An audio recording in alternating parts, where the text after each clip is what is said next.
Okay, buyer's guide. Step one, get pre-approved by a qualified mortgage specialist. So that can be your bank. That could be a mortgage broker. Most people go straight to their bank. Most people have a pretty good relationship with their bank. Now, your bank can only do so much. If you're not happy with what your bank offers you, they only have one product generally to offer you. If you go to a mortgage broker, an independent mortgage broker, they have access to multiple lenders. They also have a fiduciary duty to you. You're their client, and they're acting on your behalf to get the right mortgage product for you.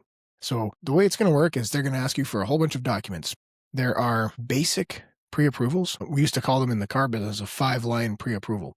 How much money do you make? How much money do you owe? What are your monthly obligations? What's your credit score, etc. And that's a basic pre-approval that you might get from filling out an online form. And that's going to indicate your borrowing power, how much you can expect to get approved for. That is not enough to go out and start shopping for a house. I would be careful with that because it misses a lot of stuff. When you get a full, proper pre-approval, they're going to ask you for a whole bunch of documents. They're going to investigate your assets, your liabilities. They're going to go through your credit report in detail, and they're going to give you a more committed number on how much you can afford.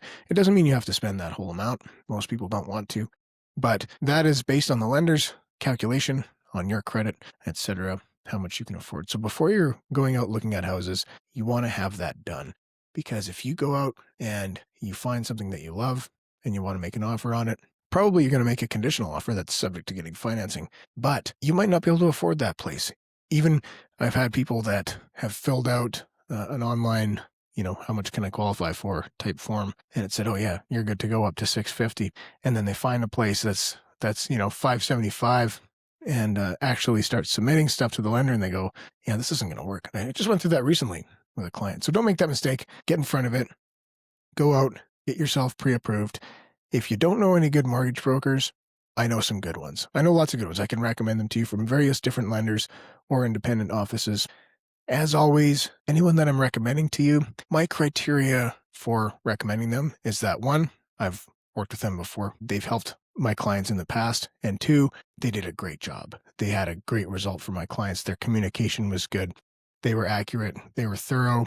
They were helpful. And I want to be very clear that I don't make money from recommendations. There is some of that goes on in this business, but I do not accept any cash or gifts from people I recommend. It's not illegal. It's legal if it's fully disclosed and above board.